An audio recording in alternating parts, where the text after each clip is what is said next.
Hey guys, praise the Lord. आपका स्वागत है एक नए वीडियो में। आज मैं आपके लिए लेकर आई हूँ एक 1 ईयर बाइबल रीडिंग कैलेंडर।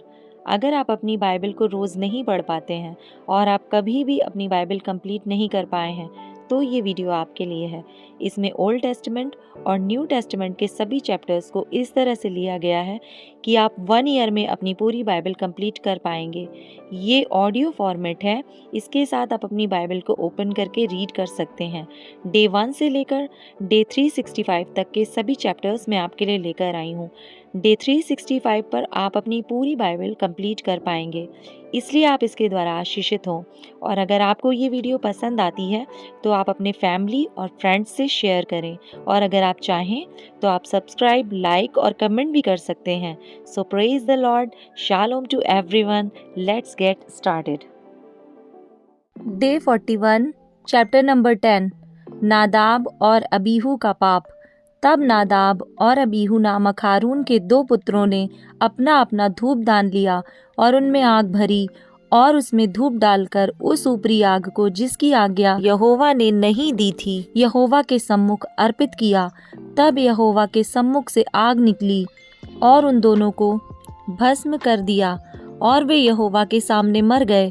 तब मूसा ने हारून से कहा, यह वही बात है जिसे यहोवा ने कहा था कि जो मेरे समीप आए अवश्य है कि वह मुझे पवित्र जाने और सारी जनता के सामने मेरी महिमा करे। और हारून चुप रहा।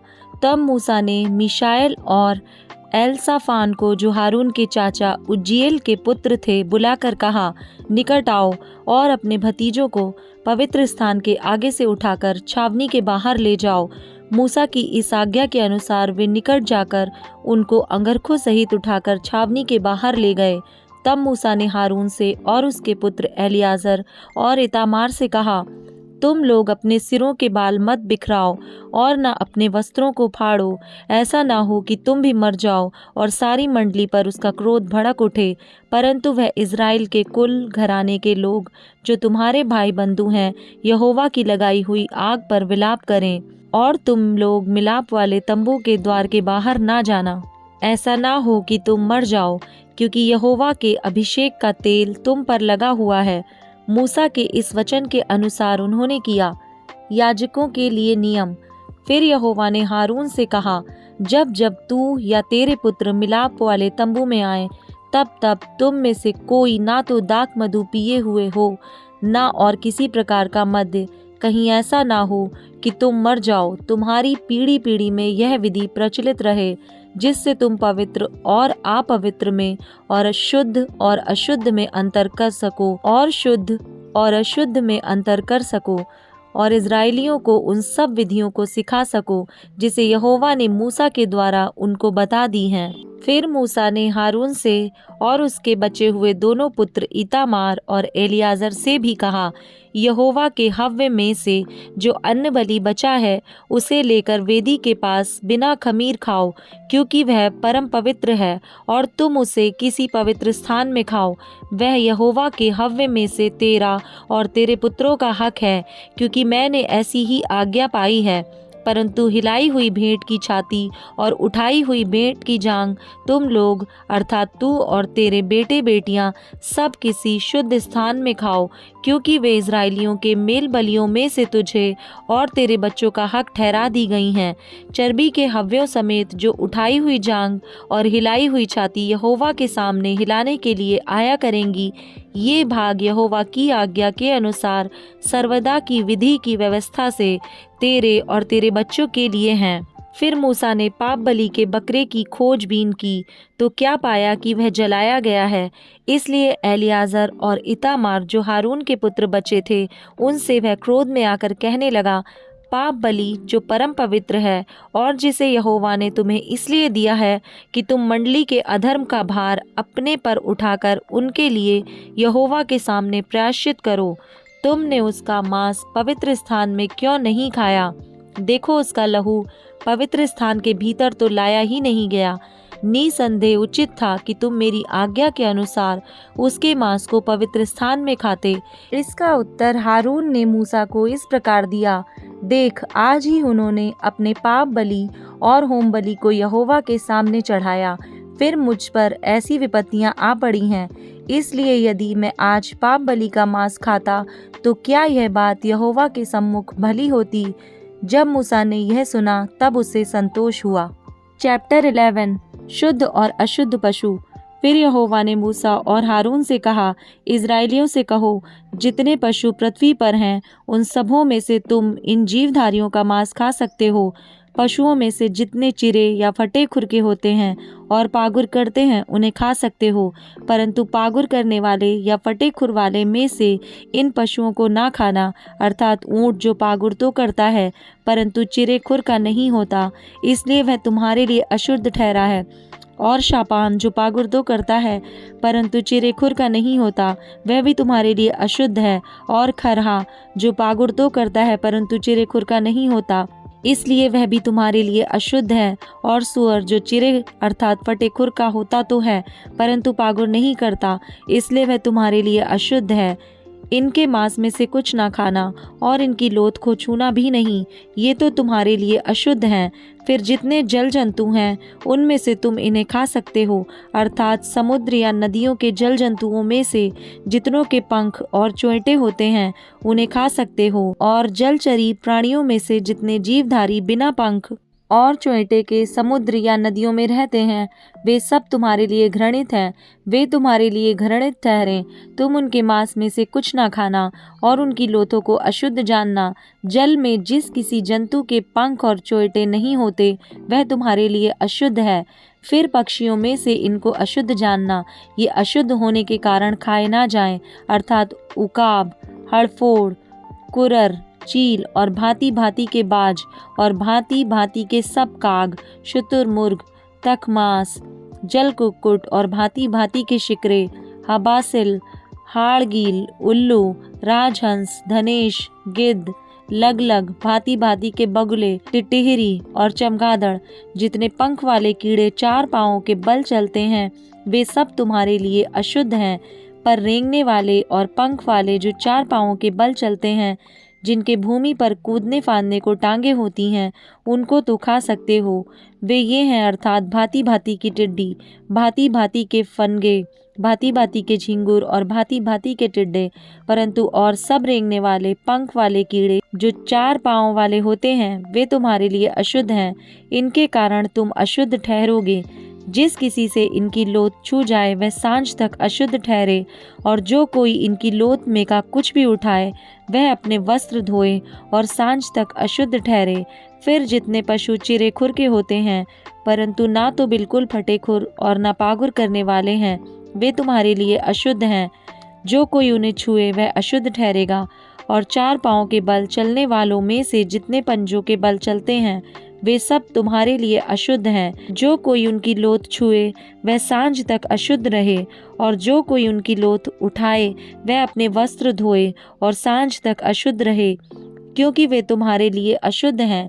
जो पृथ्वी पर रेंगते हैं उनमें से ये रेंगने वाले तुम्हारे लिए अशुद्ध हैं, अर्थात नेवला, चूहा और भांति भांति के गोह और छिपकली, मगर, टिक-टिक, सांडा और गिरगिटान, सब रेंगने वालों में से ये ही तुम्हारे लिए अशुद्ध हैं।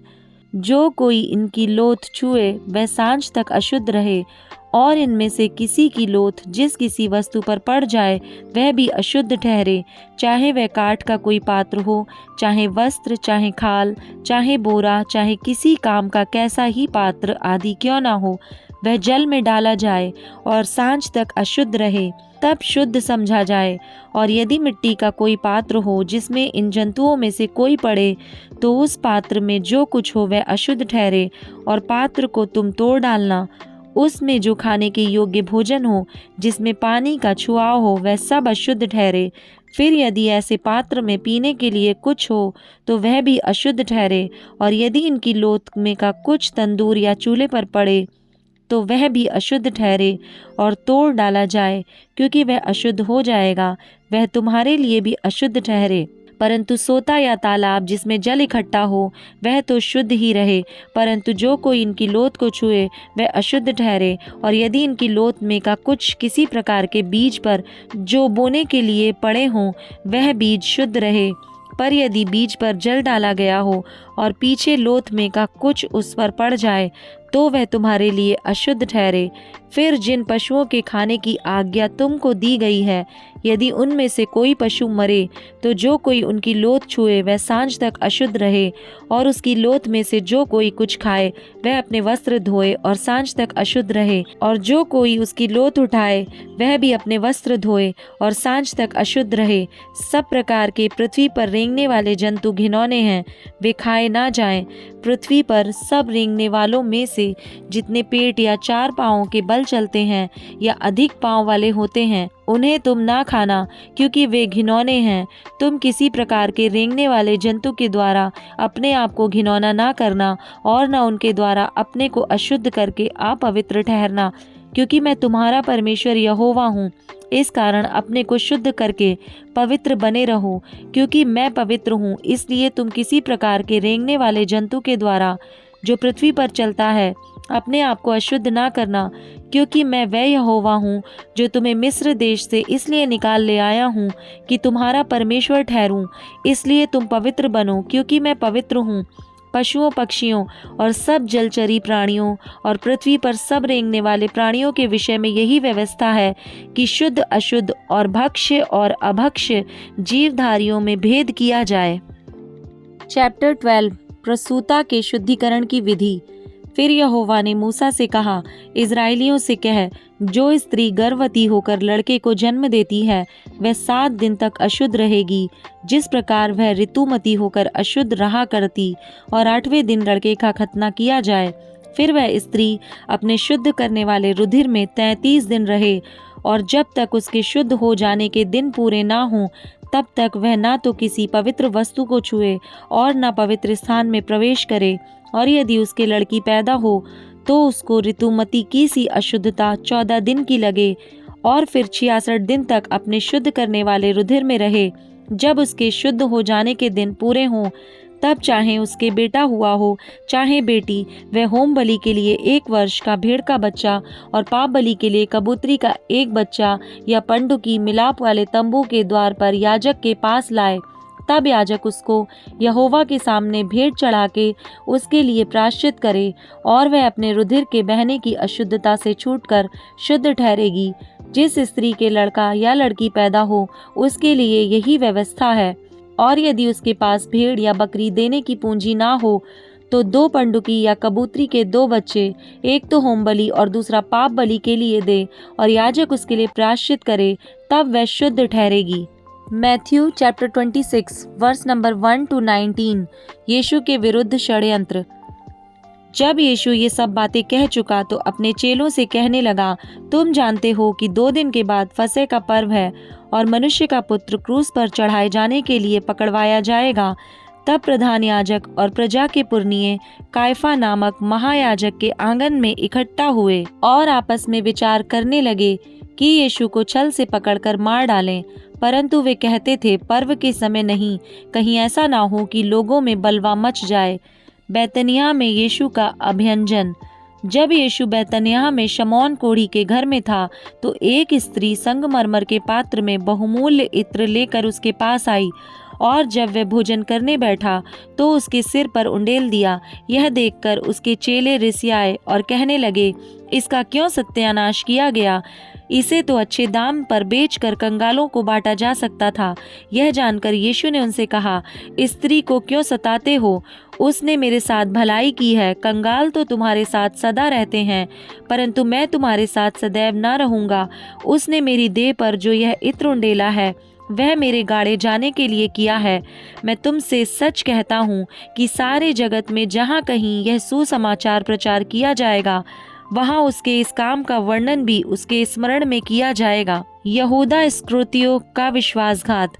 तब यहूदा इस्करियोती ने, जो 12 चेलों में से एक था, प्रधान याजकों के पास जाकर कहा, यदि मैं उसे तुम्हारे हाथ पकड़वा दूं तो मुझे क्या दोगे? उन्होंने उसे 30 चांदी के सिक्के तौल कर दे दिए, और वह उसी समय से उसे पकड़वाने का अवसर ढूंढने लगा। चेलों के साथ फसह का अंतिम भोज। अख़मीरी रोटी के पर्व के पहले दिन चेले यीशु के पास आकर पूछने लगे, तू कहाँ चाहता है कि हम तेरे लिए फसह खाने की तैयारी करें? उसने कहा, नगर में अमुक व्यक्ति के पास जाकर उससे कहो, गुरु कहता है कि मेरा समय निकट है, मैं अपने चेलों के साथ तेरे यहाँ पर्व मनाऊंगा। अतः चेलों ने यीशु की आज्ञा मानी और फसह तैयार किया।